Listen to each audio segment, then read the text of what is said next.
ça le problème, c'est qu'on essaie absolument de se faire accepter par la France alors que la France ne veut pas de nous. Ou alors, pour que la France euh, accepte les musulmans, entre parenthèses, hein, parce que au fond d'eux, en fait, il n'y a que les politiques de gauche qui acceptent les musulmans à condition que les musulmans se soumettent à leurs lois, à leur philosophie, hein, parce que eux, il faut bien que vous vous mettez à votre tête, et ça, je peux vous l'affirmer à 100%, le seul islam que eux, ils acceptent, c'est celui qui ne contredise pas leurs lois, et c'est celui qui ne contredit pas leur méthode de pensée, et aussi, si par exemple vous revendiquez un islam authentique, qui est la Da'wa Salafiyya, là, à ce moment-là, les, les, les politiques de gauche ne vont pas vous accepter. Donc, en réalité, eux, ils sont très vicieux, hein. Vous voyez comment ils essaient d'être un peu... ils ont un discours un petit peu humaniste, hein. À dire oui, non, ils ont la liberté de pratiquer tant qu'ils ne nuisent pas aux autres, etc. Mais au final, ce n'est que leur. Parce que eux, ils veulent que les musulmans restent en France pour vous égarer, en fait. Pour vous égarer dans les sectes. Parce que je vous ai dit tout à l'heure, le seul islam que les politiques de gauche acceptent, parce que depuis ces nombreuses années, les présidents qu'il y a eu à la tête de la France étaient des présidents de gauche. C'est-à-dire des présidents qui acceptent un islam, mais qui n'est pas l'authentique islam, qui est un islam, comme je l'ai évoqué, soufi, ashari, ikhwani, et même ceux des takfiris, hein. C'est celui qui est accepté justement en France. Oui, oui, des politiques de gauche. Alors que les politiques de droite, eux, sont plus honnêtes dans le sens où eux, ils disent de manière catégorique que l'islam et la France n'est pas compatible. Et ils ont raison. Ils ont raison. Là, je donne raison justement à Éric Zemmour dans ce sens, bien que ça soit un démon, hein, mais au moins il est honnête de dire que l'islam et la France est incompatible et qu'on n'arrivera jamais à s'entendre. Moi, je vous le dis. Moi, je vous le dis. Ça sert à rien de se rabaisser, ça sert à rien de se victimiser, ça c'est inutile en fait. Arrêtez de vouloir croire que c'est voilà, avec notre bonté, le bon comportement, etc., on peut essayer de changer la France. On va rien changer du tout. On va rien changer du tout. Subhanallah. C'est Allah qui décide, hein. C'est Allah subhanahu wa ta'ala qui décide. Déjà, premièrement. Et Allah subhanahu wa ta'ala, il nous demande ici de faire la hijra, de partir. Il nous demande de partir, hein. Et moi je vous le dis, jusqu'à la fin des temps, la France sera toujours ainsi. Elle n'acceptera jamais l'islam. Elle n'acceptera jamais l'islam. La France et l'islam est incompatible. C'est incompatible. Tant qu'il y aura la franc-maçonnerie et la République, ça sera incompatible. Ça sert à rien de vouloir vous faire accepter en France. Eux, ils ne vous accepteront jamais. Bien que vous, vous essayez de vous faire accepter, eux ne vous accepteront jamais. Mettez-vous bien cela dans le crâne. S'il vous plaît. Hein. Là, c'est pour toutes ces sœurs, hein, qui sortent le matin, la boule au ventre, avec le voile. Est-ce que vous appréciez ce type de vie? Arrêtez de vous mentir à vous-même. C'est comme cette femme qui a quitté son voile. Subhanallah, mais pourquoi tu te victimises? Pourquoi vous êtes obligé ici de vous justifier, de parler avec eux? Et eux, ils s'en foutent de vous, ils vous détestent. Pourquoi vous vous fatiguez à vous faire accepter par des gens qui ne vous aiment pas et qui vous accepteront jamais? Subhanallah, ils ont de la mécréance dans leur cœur. Ils vous voient comme des moins que rien. Vous êtes des moins que rien pour eux. Croirons-nous, comme les faibles d'esprit ont cru, hein?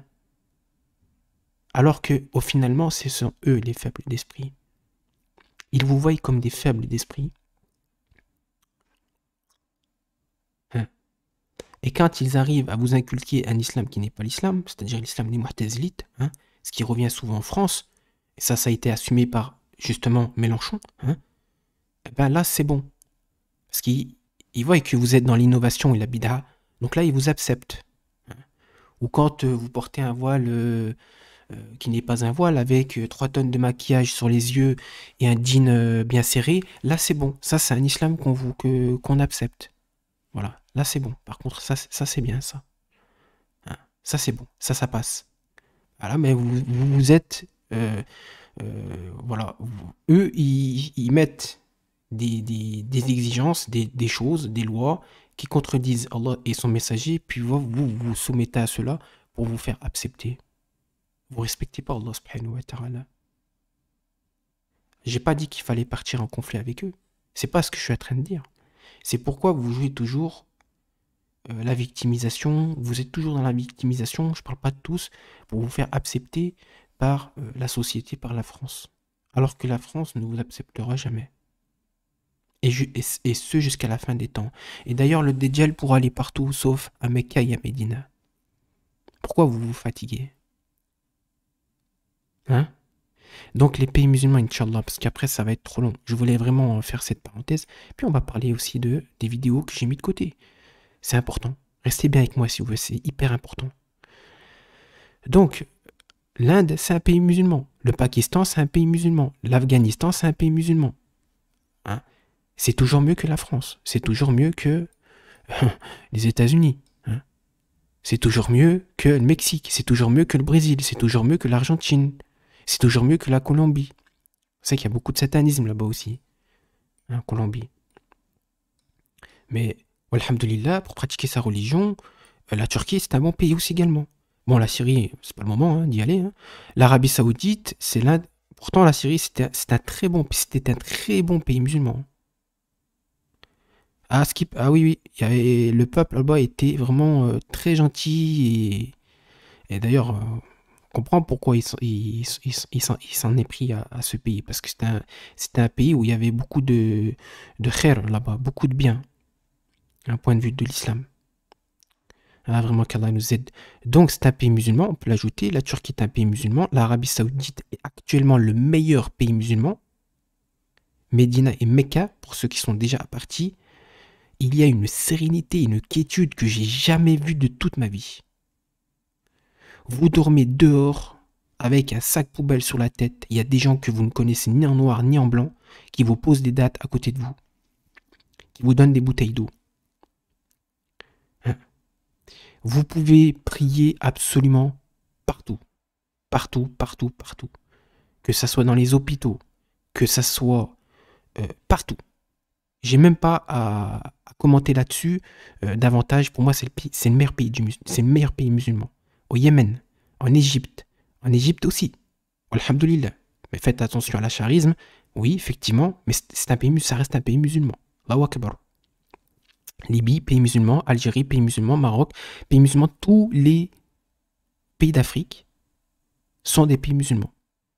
Selon moi, c'est toujours mieux que la France. Vous connaissez la règle du moindre mal. C'est toujours mieux que la France. Tu vas au Nigeria, tu peux prier dehors. Tu vas au Niger, tu peux prier dehors. Tu vas au Mali, tu peux prier dehors.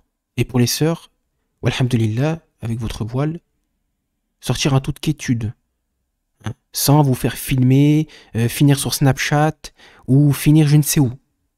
Hein, sur le 20h, sur BFM, sur CNews, à faire des débats de pacotille pendant 3 heures, à parler de choses aussi futiles comme ça. Ça, dans les autres pays, vous regardez le journal de 20h, ils sont pas en train de parler de ça. D'accord? Ça est. Hein? Donc, il y en a beaucoup qui critiquent les pays du Maghreb, mais je suis désolé. L'Algérie, pour moi, le deuxième meilleur pays musulman après l'Arabie Saoudite, pour moi, c'est l'Algérie. Il y a beaucoup, la da'wa salafia est très présente en Algérie. Alhamdoulilah. Donc, faites attention, hein, à tous ces influenceurs là, sataniques comme Bassem et certains qui vont critiquer les pays du Maghreb. Les pays du Maghreb, actuellement, alhamdoulilah, l'Algérie, pour moi, selon moi, c'est le deuxième pays, c'est le meilleur le meilleur pays musulman, le deuxième, après l'Arabie Saoudite, évidemment, actuellement. Parce que la da'wa salafia est très développée en Algérie. D'accord? Très développée. Allahu Akbar. Alhamdulillah. Le Maroc aussi, c'est pas mal. D'accord? Maroc aussi, pas mal. Algérie, Maroc, c'est pas mal. Mais en réalité, pour tous nos frères aussi euh, de couleur noire, si vous êtes congolais, si vous êtes du Niger, du Mali, ou de tous les pays justement, Somalie, Afrique du Sud, Angola, etc., en réalité, même dans ces pays-là, Allahu Akbar, bien évidemment que pour pratiquer votre religion, ça sera 100 fois mieux, 200 fois même, mieux que la France. Soyez sûr de cela. Soyez sûr de cela. Et d'ailleurs, vous verrez que dans les pays d'Afrique, la polygamie n'est pas quelque chose, c'est quelque chose de naturel. Allahu Akbar. C'est quelque chose qui fait partie de la fitra de l'homme. Dans la plupart des pays d'Afrique, la polygamie ne pose pas problème. Par contre, en France, attention, ça a été diabolisé. Par contre, le libertinage, les sites porno, les clubs échangistes, ça c'est bon, ça c'est halal. Selon la République française. Par contre, la polygamie, attention. Ah, vraiment qu'Allah nous aide. Donc, des pays musulmans, il y en a. Il y en a des pays musulmans. Les pays musulmans, c'est quoi un pays musulman? Au Maroc, par exemple, en fait, vous voyez que tous les habitants au Maroc, pendant l'Aïd, tout le monde fête l'Aïd. Tout le monde fête l'Aïd. Par exemple, si ça tombe un jour de semaine, eh ben, vous ne travaillez pas.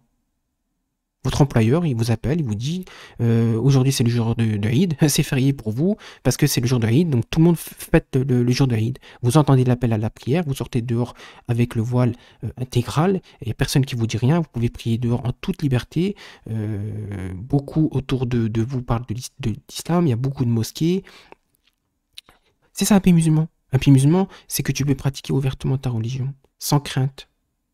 Sans de personnes comme en France actuellement. Vous sortez une sœur qui sort, et elle sort avec la boule au ventre, et systématiquement, il y a des gens qui la regardent de travers, etc. Au Maroc, ça, il n'y a pas. En Algérie, il n'y a pas ça. En Libye, pareil. En Égypte, pareil. Au Niger, pareil. Au Mali, pareil. Au Nigeria, pareil. Au Congo, pareil. En Tanzanie, pareil. En Somalie, pareil. Et je vous mets au défi. Regardez le journal de 20h, même en Angleterre, le journal de 20h, oui, personne fait des débats de 3 heures sur le voile de l'islam. Personne ne fait ce genre de choses. D'accord? Donc arrêtez de nous raconter, de nous baragouiner, de dire que la France islam est compatible. Non, c'est pas compatible. Et plus on avance, et plus l'incompatibilité sera de plus en plus pire. Et ça, je crois qu'il y en a qui n'ont pas compris encore.